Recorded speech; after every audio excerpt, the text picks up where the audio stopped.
Don't you know I got something going on? Christina Aguilera is one of the most heralded pop musicians of the past decade.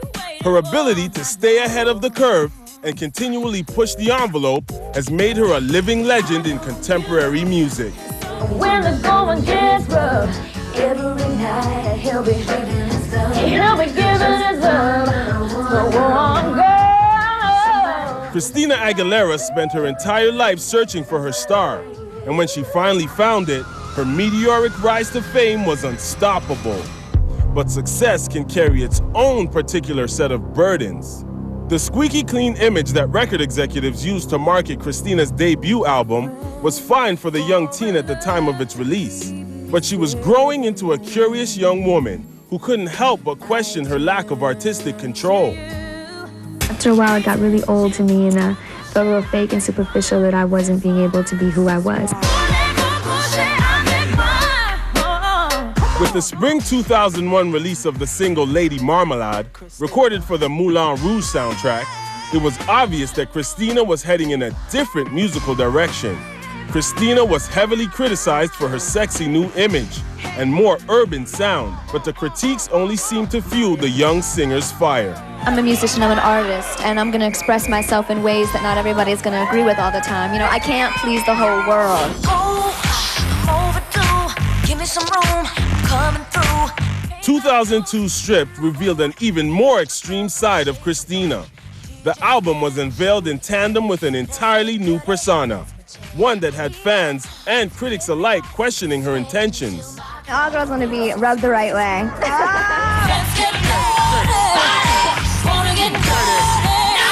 The David LaChapelle directed video for the album's first single, Dirty, epitomized this radical transformation, and Christina soon found herself under attack for her in-your-face sexual antics.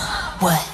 Everybody from Kelly Osbourne to Saturday Night Live parodied the video's brazen display of sexuality. David! Yes, Christina, what? It just ain't skanky enough, you know, I ain't feeling it. It was around this time that the media began to pit Christina against anyone and everyone in a knock 'em down, drag 'em out feud. Being, you know, in the spotlight so much, everybody wants to nitpick and latch on to negative things about you, and it's hard, you know, whenever you're having a bad day already, to sometimes turn on the TV and see Eminem talk about you. Christina Aguilera better switch me chairs so I can sit next to Carson Daly and Fred Durst and hear them argue over who she gave to first. It's a lot to deal with, and the tabloids and the gossip and those made-up stories that are negative and sometimes can be hurtful, and then sometimes you want to laugh at it, but in the end it makes you a stronger person. Makes me that much stronger, makes me work a little bit harder, makes me that much wiser, thanks for making me a fighter. The provocative vocalist developed a reputation for being a difficult diva, whose music took the back seat to unreasonable demands and outspoken opinions. Like your oldest friend, just trust the voice within. Hiding beneath this cloud of negative press was the album itself. It was a tour de force musical offering that was mature and sophisticated, revealing a more personal and edgy sound.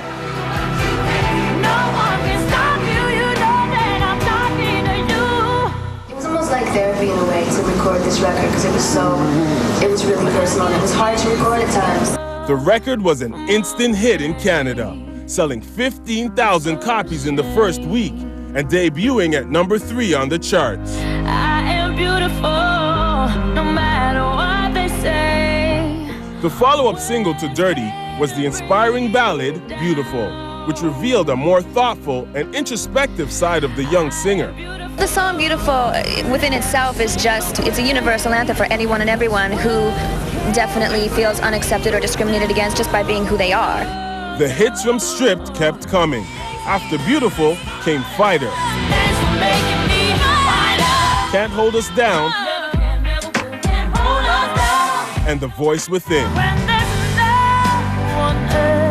The talented songstress was finding her voice, and with a legion of loyal fans behind her, Christina embarked on the sold-out Stripped and Justified tour with former Mickey Mouse Club pal Justin Timberlake.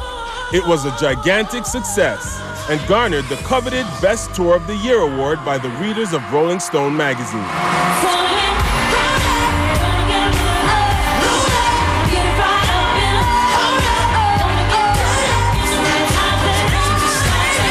Christina was fighting back with her music.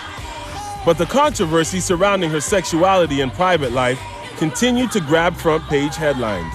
Most notably at a 2003 award show appearance when she and rival Britney Spears both shared on-screen kisses with pop icon Madonna.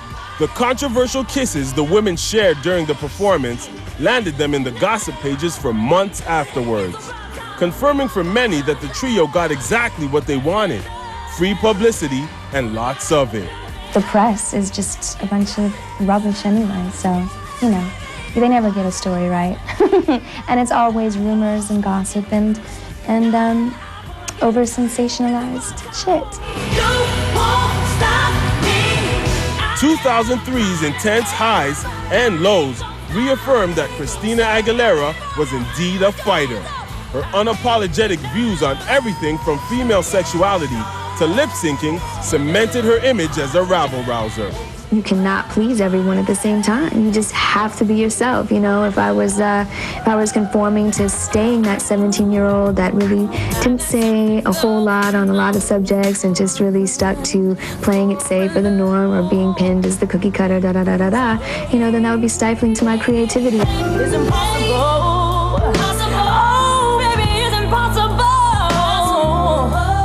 But the thick-skinned performer was about to be struck by Cupid's arrow. Love had come to town in the shape of a young record executive named Jordan Bratman.